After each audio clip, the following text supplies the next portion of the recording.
Y vamos a estudiar los versos 5 y 6. Primera de Juan 5 y 6. Pero bueno, antes vamos a leer los primeros versos para que, tenemos varias semanas sin estar por acá, entonces para que entendamos un poquito el contexto, entendamos un poquito todo lo que, o recordemos más bien todo lo que ya habíamos estudiado y podamos entender y tener muy claro el sentido de estos versos que hoy vamos a estudiar. Entonces, bueno, dice verso 1, ¿no? Dice lo que era desde el principio, lo que hemos oído, lo que hemos visto con nuestros ojos, lo que hemos contemplado y palparon nuestras manos tocante al verbo de vida. Acuérdate, cuando consideramos estos textos en su momento era Juan hablando de Jesús.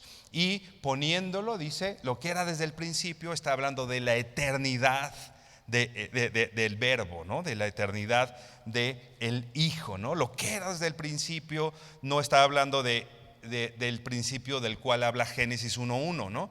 En el principio creó Dios los cielos y la tierra. Está hablando de otro principio. Antes de que fueran creadas todas las cosas, ¿no?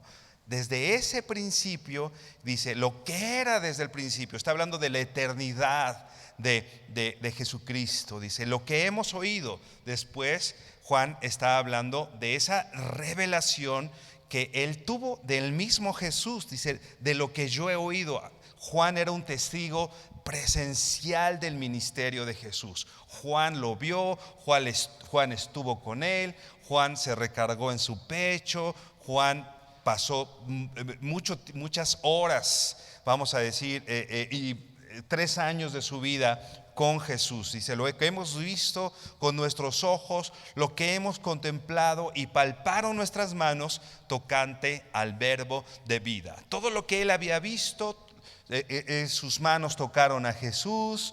Y dice tocante al verbo de vida, porque la vida fue manifestada, verso 2, porque la vida fue manifestada y la hemos visto y testificamos y os anunciamos la vida eterna, la cual estaba con el Padre y se nos manifestó. El apóstol Juan sabe que tiene que dar un mensaje. ¿Para qué él recibió esa revelación y para qué le fue manifestada eso? Dice él, y esto testificamos y esto anunciamos. O sea, Juan no se queda con esto como que yo ya lo recibí y yo me siento muy bien con esto, sino él sabe que esa revelación, lo que él había escuchado y tocado y contemplado, era para que él diera testimonio de esto, era para que él lo anunciara. Dice, y os anunciamos la vida eterna, la cual estaba con el Padre y se nos manifestó. Y dice el verso 3, hace un énfasis importante en esto. Lo que hemos visto y oído. Otra vez, dice, lo que yo vi con mis propios ojos, lo que yo oí, esto te anuncio. O sea, no te estoy anunciando leyendas o cosas de que me contó el primo de un amigo, ¿no? Juan dice, lo que yo he visto, lo que yo he escuchado, esto te anuncio con un propósito importante. Dice aquí, para que tengáis comunión con nosotros. Acuérdate que uno de los principios de esta carta, uno de los mensajes principales de esta carta es un llamado a tener una comunión verdadera, a tener comunión.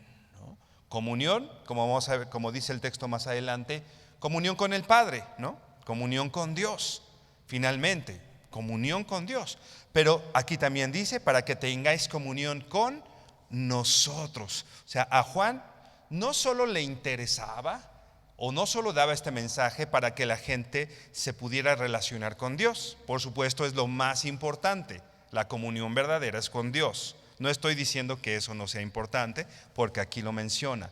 Pero no, a Juan no solo le interesaba que la gente se relacionara con Dios, sino tener relación, dice aquí, con nosotros, ¿no? Estos anunciamos para que también tengáis comunión con nosotros, ¿no? Y esta carta tiene mucho que ver con eso, con la relación que tenemos nosotros como hijos de Dios, como iglesia, como cristianos, ¿no?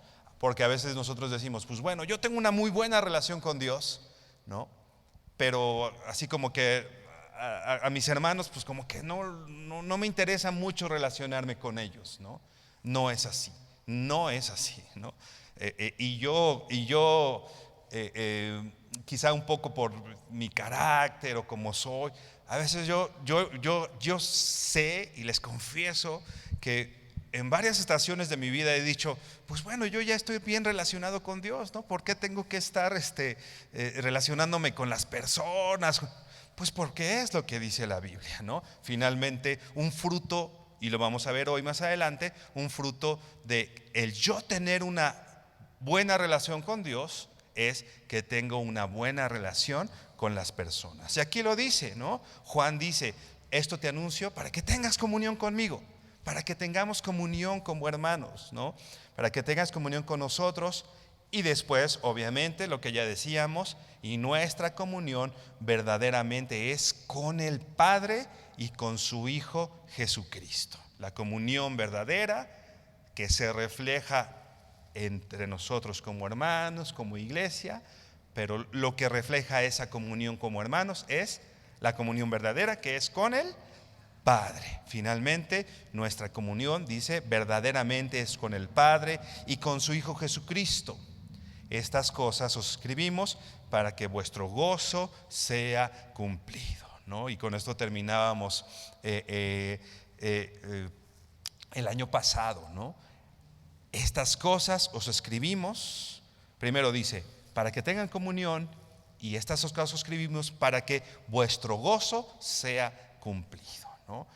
La ausencia de tener una buena relación con Dios, la ausencia de una buena relación con mis hermanos, es que mi gozo no está pleno, ¿no? Es la intención de Juan de que los discípulos de ese entonces, los cristianos de ese entonces, tuvieran una buena relación con Dios y una buena relación como iglesia, como hermanos, es que nuestro gozo sea cumplido. Así que busquemos el gozo del Señor en estas cosas, ¿no? A veces confundimos el gozo, ¿no? A veces yo creo que voy a tener gozo si tengo un buen trabajo, o si consigo esposa o esposo. Digo, obviamente esas cosas, buenas noticias, nos pueden traer alegría en esta tierra, pero el gozo verdadero está en la comunión que yo tengo con el Señor. Todas estas cosas pueden faltar. A lo mejor yo no tengo el trabajo que quisiera, o a lo mejor yo tengo algún padecimiento en mi cuerpo, pero si yo tengo una buena relación con Dios y una buena relación con mis hermanos, mi gozo es cumplido. Con eso es suficiente. Ahora sí, vamos por favor, versículo 5 y 6, que hoy vamos a estudiar con más detalle. Dice el versículo 5, este es el mensaje que hemos oído de Él y os anunciamos. Dios es luz y no hay ningunas tinieblas en Él. Si decimos que tenemos comunión con Él y andamos en tinieblas, mentimos y no practicamos la verdad. Inclina tu rostro y vamos a orar. Bendito Señor, gracias te damos porque eres bueno, porque tu misericordia es grande y para siempre, Señor. Queremos honrarte y exaltarte, Señor, y queremos oírte, Dios. Queremos, Señor, que tener, como dice el apóstol Juan, una comunión verdadera entre nosotros, Señor, y esta comunión verdadera con el Padre y con tu Hijo Jesucristo, Señor. Así que te pedimos, Padre, que el propósito de esta carta en nosotros sea cumplido, para que nuestro gozo también con esto sea cumplido, Padre. Te pedimos que hables a nuestro corazón y que transformes nuestra manera de pensar a una manera de pensar fundamentada en tu palabra, en tu voz, Padre. Te damos gracias en el nombre de Jesús. Amén y amén. Hermanos, antes de seguir un poquito, quiero también decirles que este es un estudio bíblico, así que si tú en algún momento tienes alguna duda o algo de lo que estamos estudiando, nada más levanta tu mano y lo comentamos. La idea es que aprendamos y que estemos creciendo en esto, ¿no? Entonces, bueno, es eso. A veces, bueno, obviamente los domingos en la predicación es más difícil hacerlo así, pero y bueno, no somos muchos, entonces creo que podemos hacerlo un poquito más dinámico. Entonces, que si te surge alguna duda o algo, por favor solamente levanta tu mano y ahondamos, ¿no? Si fuera necesario. Bueno, dice el verso 5, y ya lo hemos estado leyendo, y ahorita en la introducción lo mencionábamos. Dice aquí, verso 5 otra vez: este es el mensaje que hemos oído de él y os anunciamos. ¿Qué dice Juan? Otra vez, lo que hemos visto y oído, lo que yo recibí. Dice Pablo también muchas veces menciona, lo que yo les he anunciado, lo que yo mismo recibí, ¿no? Y ese es lo que dice Juan. Este es el mensaje que hemos oído de él. La NTV dice, este es el mensaje que oímos de Jesús, ¿no? Este es el mensaje que oímos de Jesús. ¿Qué está haciendo Juan? Él está diciendo, esto no es algo que se me está ocurriendo a mí, ¿no? Esto es algo que yo llegué a esta conclusión. Juan está diciendo, yo les estoy dando el mensaje de lo que yo mismo oí. Y eso es lo que nosotros tenemos que hacer, y el mensaje que nosotros le damos a las personas que no conocen de Jesús, y no solo las que no conocen de Jesús, sino entre nosotros mismos, ¿no? Nosotros no traemos un mensaje de nuestro ronco pecho, ¿no? Algo que se nos ocurre a nosotros. ¿Qué es lo que nosotros tenemos que hablar? Como dice la NTV, este es el mensaje que oímos de Jesús, ¿no? Este es un mensaje que no venía Juan a decir a su propia expensa.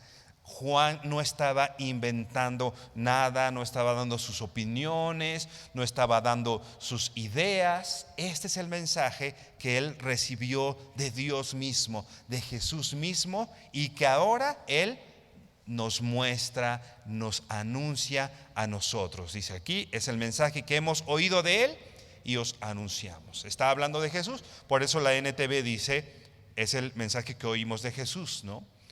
Es el mensaje que oímos de él, ¿no? Y que nos anunciamos, ¿no?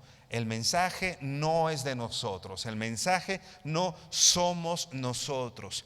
Necesitamos, y es importante que nosotros quitemos el protagonismo y esas luces que pudieran estar anunciándonos a nosotros mismos, ¿no? Ve por favor a la segunda carta a los Corintios, segunda a los Corintios 4, verso 7.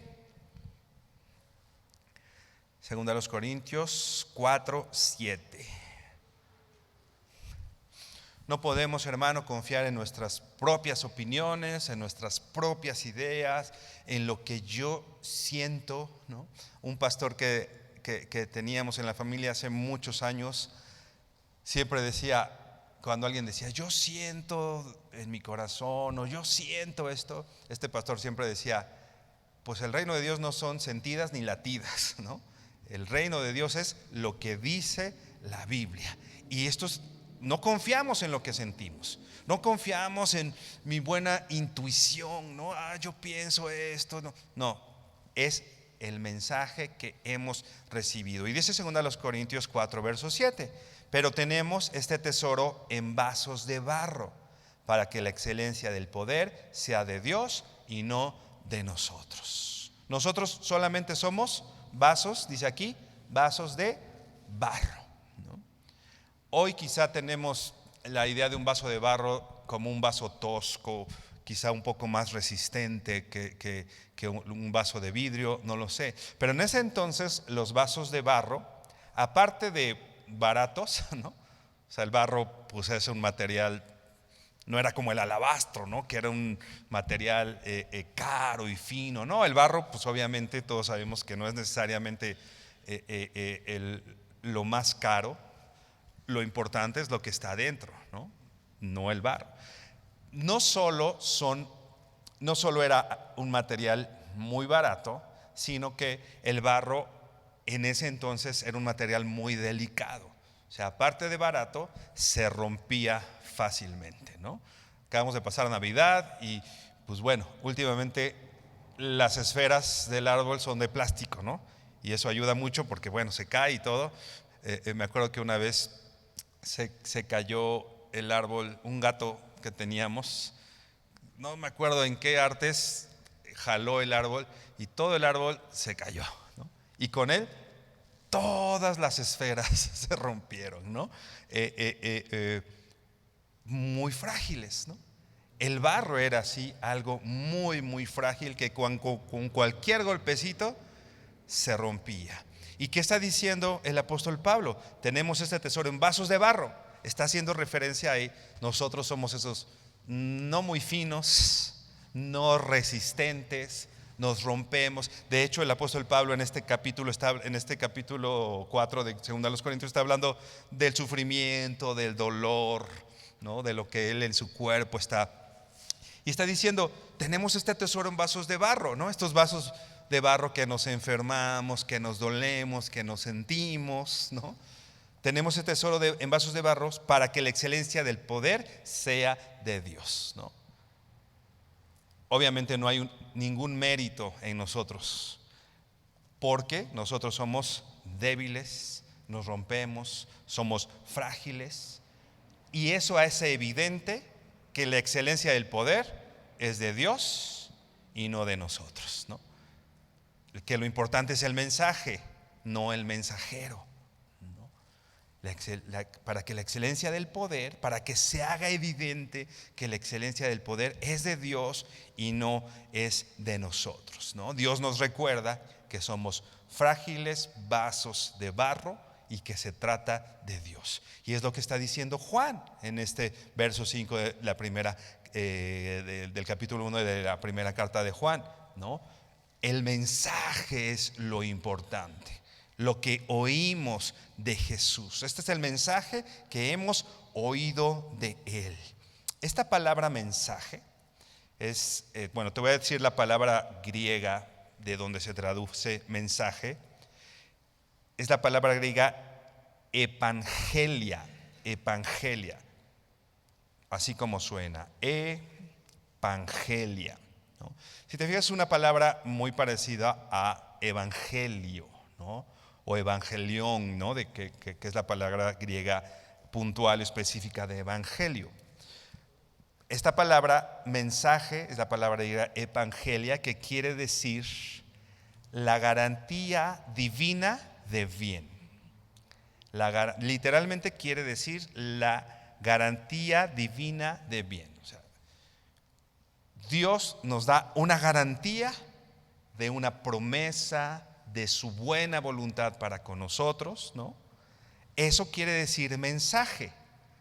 Por supuesto, si Juan estaba dando este mensaje, no es que la garantía del mensaje viene de él, ¿no? Viene de Dios. La garantía es que si el mensaje es de Dios, hay una buena garantía, ¿no? Lo que yo les estoy diciendo ahorita, ¿no?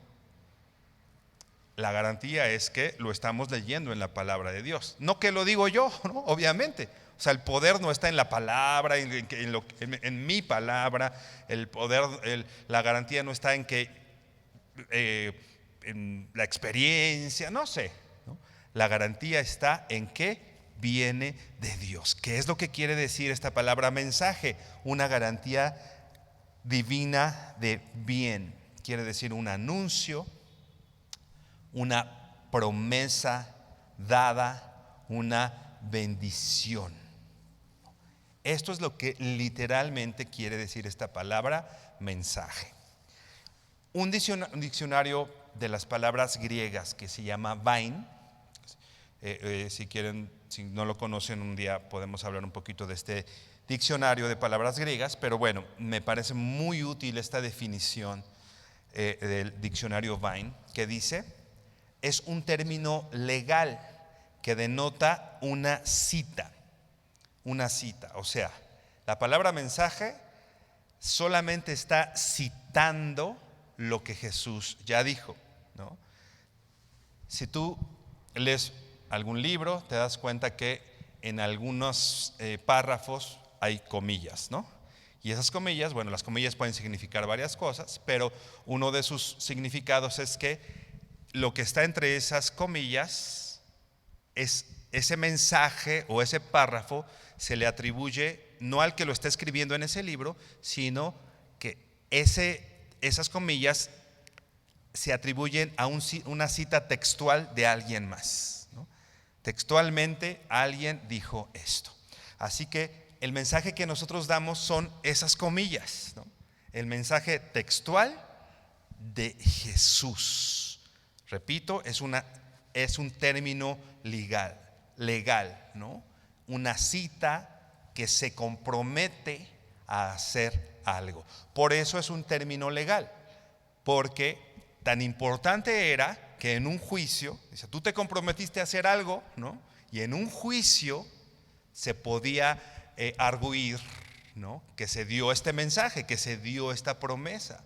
Así nosotros sabemos que si lo hubiera dicho Juan, podemos quizá dudar un poquito de él, pero nosotros tenemos la garantía de que estas palabras son de Jesús. Entonces esa es, como ya decíamos, valga la redundancia, esa es la garantía, que estas palabras vienen de Jesús. Por eso Juan dice, lo que he visto y he oído, esto te anuncio, ¿no?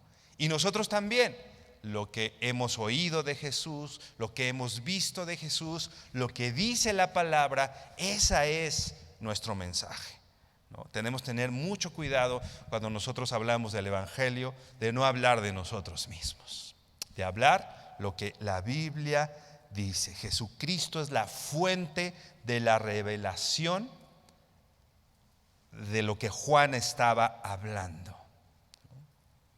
La Biblia y su palabra es la que nos revela lo que tenemos que saber de Dios, ¿no?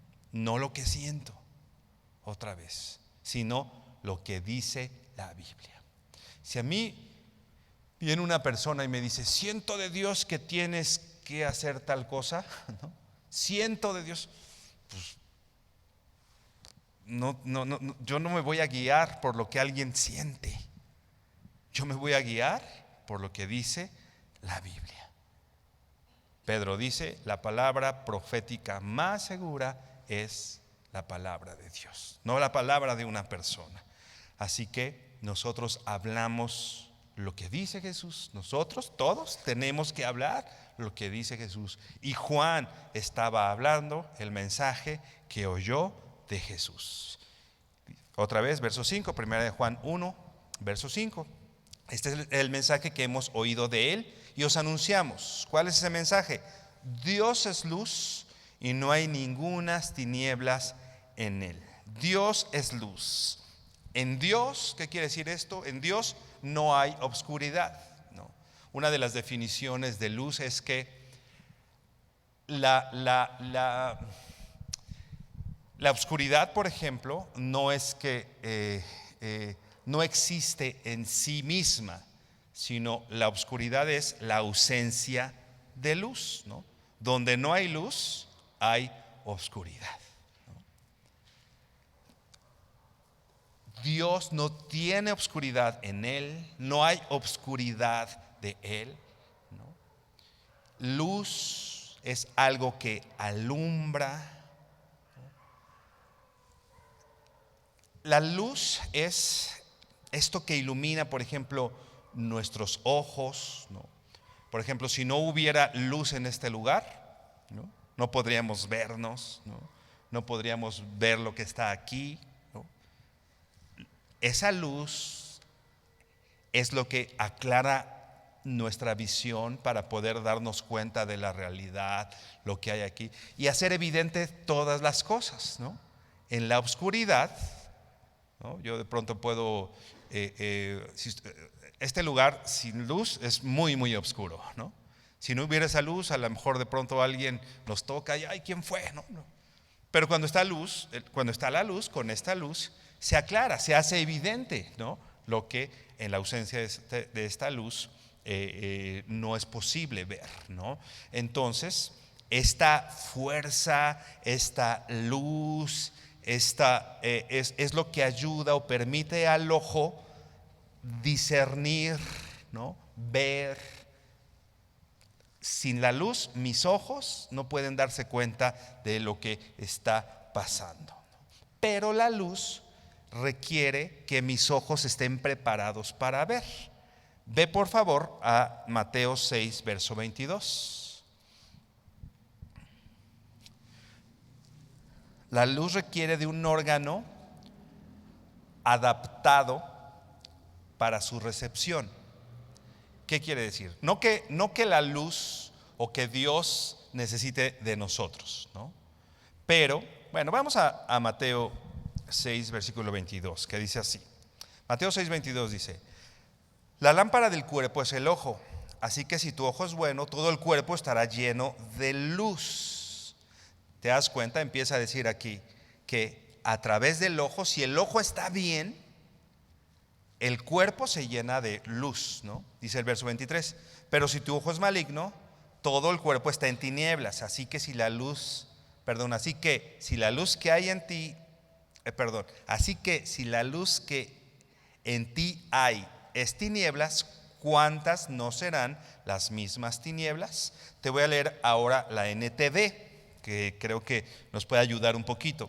Dice: tu ojo es como una lámpara que da luz a tu cuerpo. Cuando tu ojo está sano, todo tu cuerpo está lleno de luz. Pero cuando tu ojo está enfermo, todo tu cuerpo está lleno de obscuridad. Y si la luz que crees tener en realidad es obscuridad, qué densa es esa obscuridad. Por eso decimos que mis órganos, mis ojos deben estar saludables y adaptados para poder recibir esa luz. Y si mi ojo no está adaptado, no es que esa luz no exista, es que no me puede brillar, no me puede alumbrar esa luz, porque mis ojos no están listos, mis ojos no están preparados, ¿no? Entonces, cuando el ojo está enfermo, deteriorado, etcétera, la luz, al menos a mí, no me sirve, porque yo no puedo ver.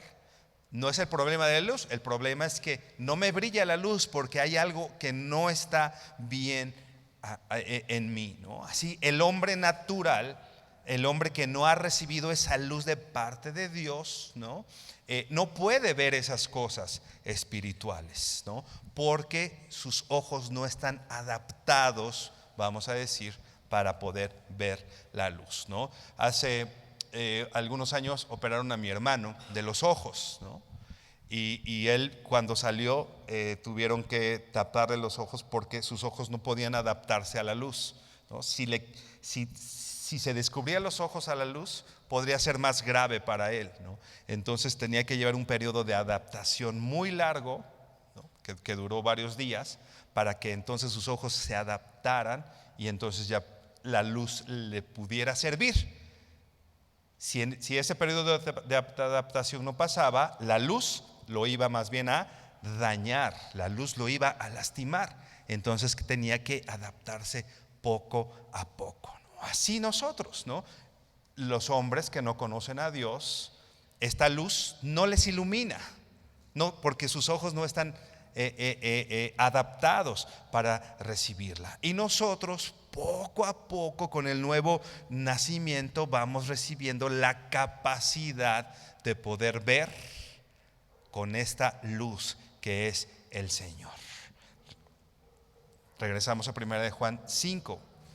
1 de Juan 1, 5. Este es el mensaje que hemos oído de él y os anunciamos: Dios es luz, ¿no? Dios es, como ya decíamos, todo lo que implica la luz, y no hay ningunas tinieblas en él. Pero vamos ahora al verso 6. Dice: si decimos que tenemos comunión con él y andamos en tinieblas, mentimos y no practicamos la verdad. O sea, una persona puede decir: yo tengo comunión con Dios, ¿no? Nosotros podemos decir: yo tengo comunión con Dios, ¿no? Pero dice: y andamos en tinieblas. Esta carta fue escrita para cristianos, ¿no? Para discípulos del Señor, para gente que decía tener comunión con Dios. Pero había una posibilidad, que estas personas que a lo mejor sí conocían al Señor, dice, y andan en tinieblas, o sea, andan en un camino diferente, ¿no? Dios es luz, pero ¿cómo yo puedo decir que tengo una comunión con Dios si mi camino no está alumbrado por Dios, ¿no? si yo no dejo que la luz de Dios, por eso decía que la luz es aquello que revela las cosas, ¿no?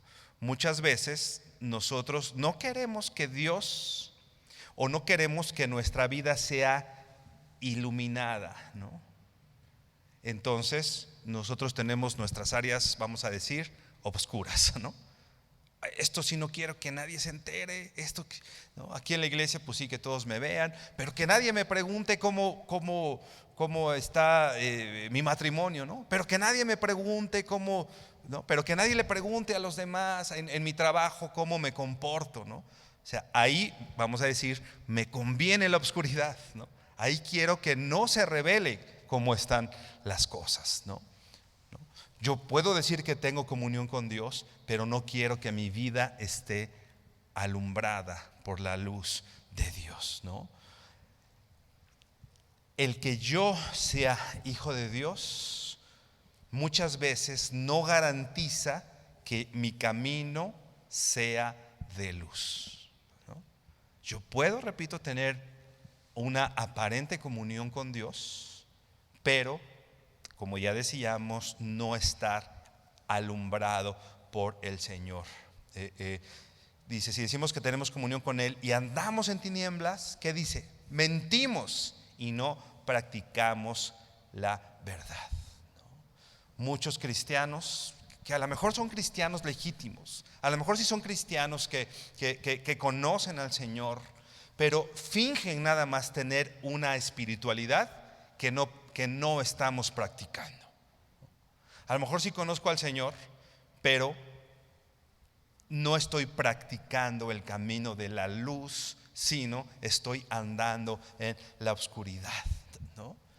Y dice aquí, si decimos que tenemos comunión con Él y andamos en tinieblas, mentimos. Es imposible, o sea, no puedo andar en comunión con Dios y andar en tinieblas. Debemos entender algo. No estamos hablando de salvación, estamos hablando de comunión con Dios. Yo puedo ser salvo, pero mi comunión con Dios estar en la tablita, ¿no? A lo mejor sí soy salvo, pero no gozo de una buena salud espiritual. Mi comunión con Dios no está como debiera estar. Yo, como cristiano, debo cumplir algunas condiciones para disfrutar de esta buena comunión con Dios. Y una es la que vemos aquí. Necesito traer todas mis intenciones a la luz. Necesito traer mi vida a la luz. Es imposible pretender tener comunión con Dios y caminar en las tinieblas, donde no quiero ser visto, ¿no? Acuérdate, esta epístola, esta carta habla de comunión, y una regla para tener comunión, o algo que Juan nos empieza a decir, que si yo quiero tener comunión con Dios, lo que necesito hacer es andar en luz. Entonces, ¿quieres tener una buena comunión con Dios? Necesitamos aprender a andar en luz, ¿no?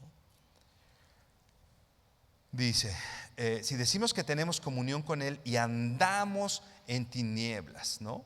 De pronto nos vamos en este paseo hacia las tinieblas, ¿no? Recuerda, el problema aquí, ya lo decíamos, no es de salvación. Yo puedo ser salvo, pero sin tener comunión o compañerismo con Dios. ¿Te das cuenta? Sí, a lo mejor cuando muramos, pues vamos a estar en la presencia del Señor y tenemos esa esperanza, pero no estoy gozando de un buen compañerismo con Dios. No tengo una buena comunión con Dios. A veces pensamos justamente eso, ¿no? Mi verdad, mi relación, mi intimidad, lo que yo pienso, pero repito, es importante que todo venga a la luz para que entonces tengamos una buena comunión con Dios, ¿no? Llamarle al pecado, pecado, llamarle a lo que Dios dice. Dios alumbra, ¿no? Dios alumbra, pero a veces nosotros queremos que Dios no alumbre ciertas áreas de mi vida, ¿no? ¿No? O sea, yo busco impedir el paso de esa luz, ¿no? Principalmente es por estas áreas, por ejemplo, de pecado, ¿no? De pecado. Yo no quiero que sea alumbrado, no quiero ser alumbrado porque hay pecado en mi vida, ¿no? Y quizá no es el pecado, a lo mejor pues no has matado a nadie, ¿no? A lo mejor pues no has robado o no te dedicas a robar, ¿no? Pero ¿qué tal esos pecados, ¿no? Por ejemplo, el orgullo, ¿no? No queremos ser iluminados porque hay orgullo en mi corazón, ¿no? Y es que nadie me vea aquí, ¿no? Pero tenemos que, si Dios ilumina, y es más, pedirle a Dios que ilumine esas áreas de nuestras vidas, ¿no? Si son iluminadas, entonces a lo que Dios le está diciendo que es verdad, lo que Dios dice que es verdad, ¿no? Y no minimizar estas cosas que Dios llama pecado. Ve por favor,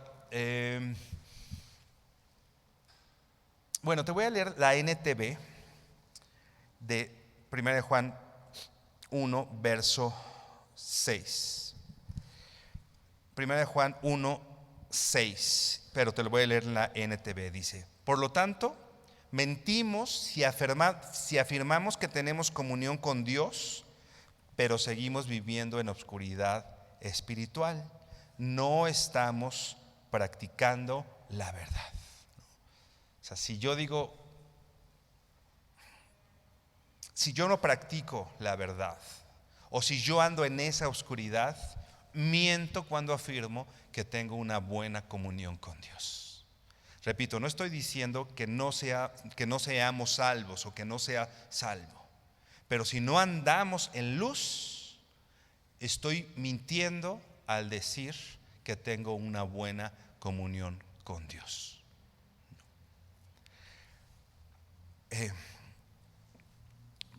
Hace unas semanas hablaba con alguien y yo le preguntaba algunas cosas de su vida, algunas cosas así. Me decía, no, yo eso se lo digo a Dios, ¿no?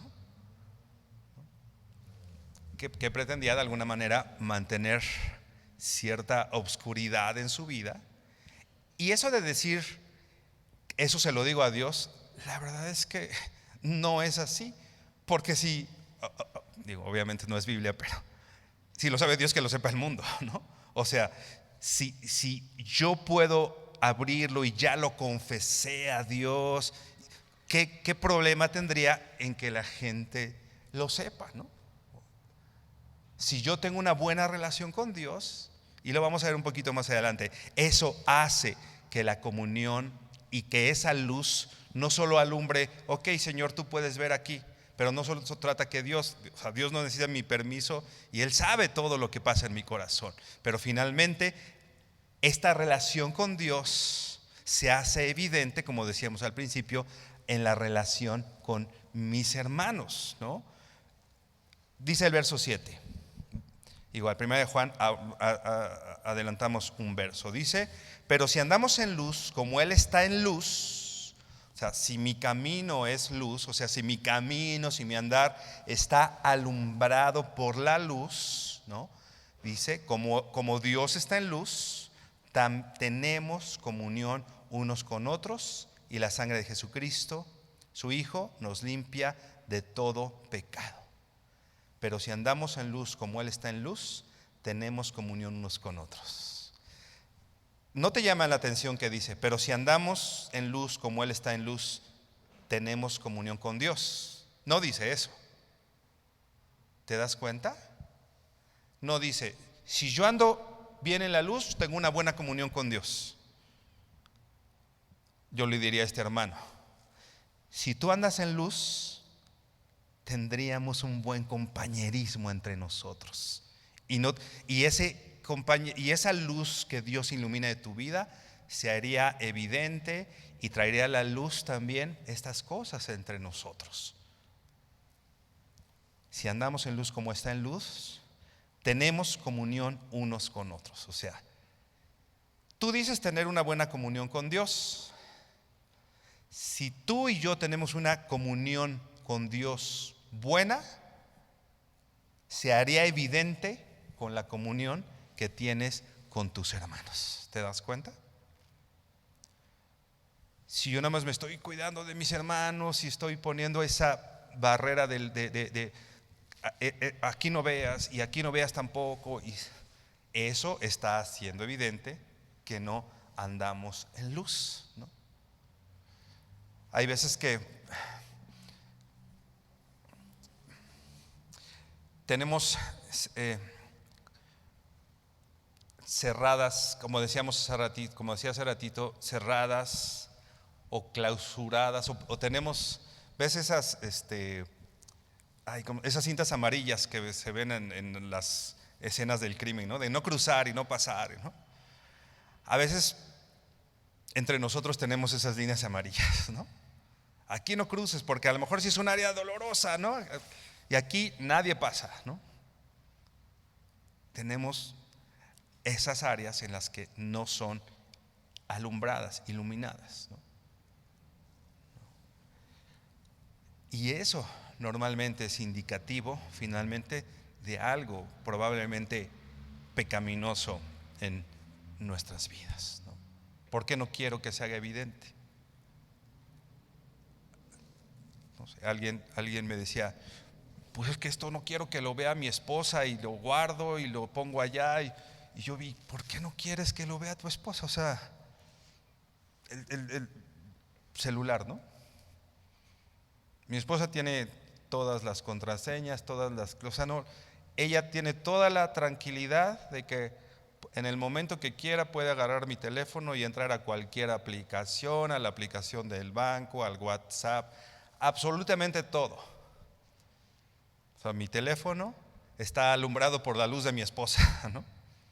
No hay un área, no, hay personas que cuidan su celular de su esposa. Digo, obviamente, celular, pues sí, tal vez tiene alguna información sensible sobre, no sé, tal vez algún hermano, algún consejo, algunas cuestiones, así que evidentemente pues no voy a estar publicando a todas las, a todo el mundo, pues, ¿no? No por el cuidado de mi vida, sino por el cuidado de otras personas, ¿no? Pero finalmente a mi esposa, o sea, ¿no? Si hoy mis pastores me dicen, a ver tu celular, yo no tenía ningún problema porque eso es bueno para mí, ¿no? Eso es bueno para mí, eso le da seguridad a mi vida, ¿no? Eso nos da seguridad a cada uno, y no solo me da seguridad, sino también nos da comunión, ¿no? Imagínate, si yo le digo a mi esposa, ok, yo te digo y te expreso mi corazón, pero no veas esto. ¿Eso propicia una buena relación con mi esposa? Eso nos separa, ¿no? Entonces cuando yo llego con mis hermanos, ok, yo así, pero hasta aquí puedes llegar, ¿no? Por supuesto, eso no está propiciando una buena relación entre nosotros. Sí quiero decir, hay cosas que por supuesto no tenemos que andar publicando en las redes sociales o decirlo por todos lados, porque como yo te decía, a lo mejor son cosas, no sé, o de tu matrimonio ¿no? Sobre toda cosa guardada, guarda tu corazón. O sea, hay cosas que tenemos que guardar, ¿no? Guardar el corazón de tu esposa, guarda el corazón de tus hijos, etcétera. No quiere decir que con esto que tendremos que andar publicando, pero sí nuestra vida debe estar abierta a ser al escrutinio, ¿no? Nuestra vida puede estar abierta a rendir cuentas, ¿no? De mi vida, ¿no? A mi esposa, a mis autoridades, a mis hermanos. Sí.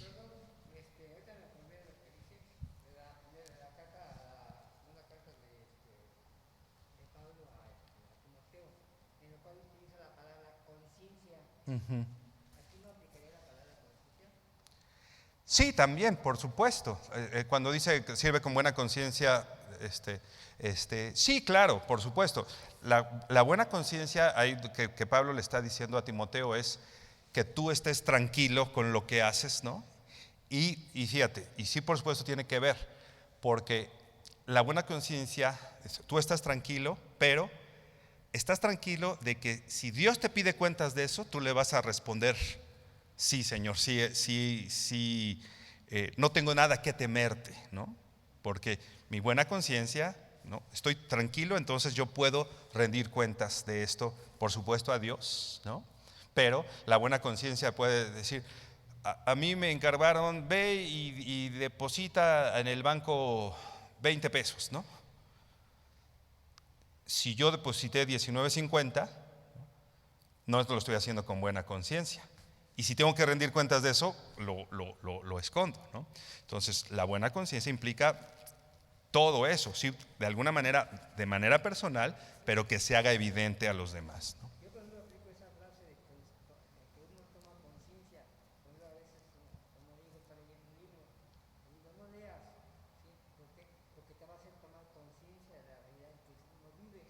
Mm. Ya que no tomar conciencia como que uno siente algo, que es algo injusto. Ujú, ujú. Entonces, como por eso que no aplica eso, con la presente que siempre uno, pues, es la conciencia, la fuente, le remueve la conciencia. Ok, sí, sí, claro, ahí, bueno, también en ese sentido, el conocimiento trae cierto dolor, ¿no? Cuando uno se entera de ciertas cosas,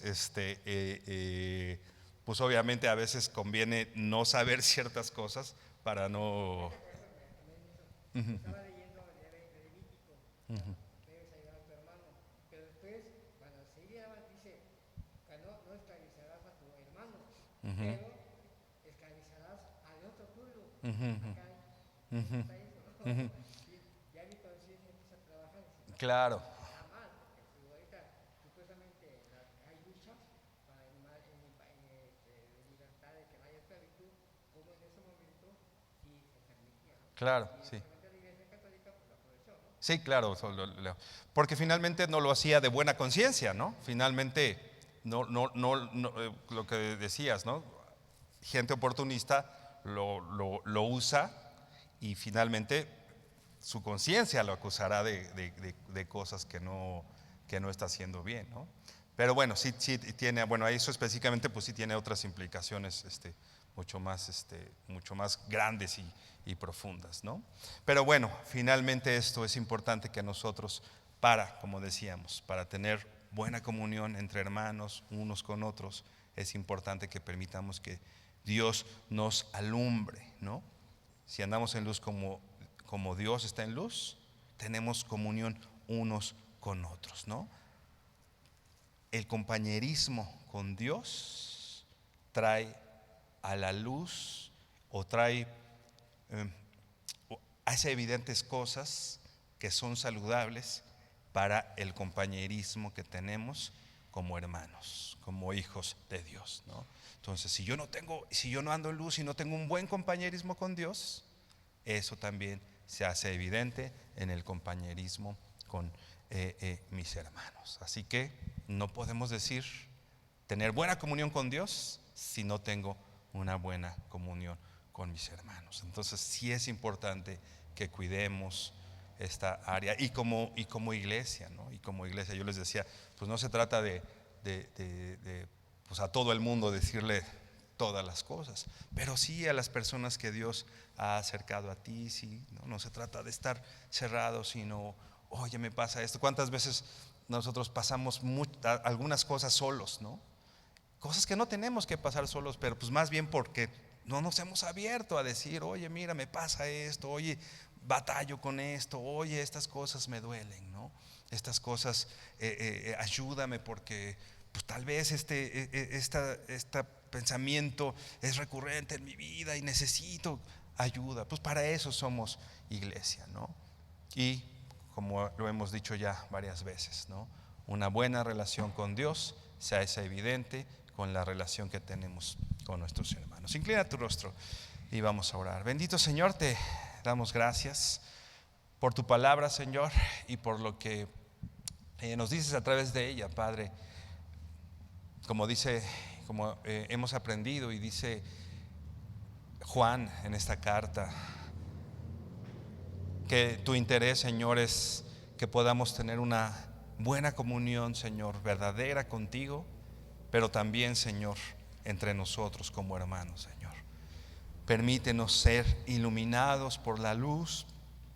Tú eres luz, Señor, y no hay ningunas tinieblas en ti, Señor. Así como tú eres y no hay tinieblas en ti, Señor, queremos que en nosotros mismos tampoco haya tinieblas y poder ser alumbrados en cualquier momento por la luz, Señor, y poder reflejar así quién eres tú, Señor, y que tenemos una buena comunión, Señor, y compañerismo contigo, Señor. Te pido por mis hermanos aquí, Señor, que los bendigas, que los fortalezcas, que ellos puedan ser fortalecidos en su relación contigo, Padre, y también, Señor, que fortalezcas las relaciones que como hermanos, Señor, tenemos aquí, Padre. Te bendecimos, Señor, te honramos y damos gracias en el nombre de Jesús. Amén y amén. Mi hermano, que el Señor te bendiga.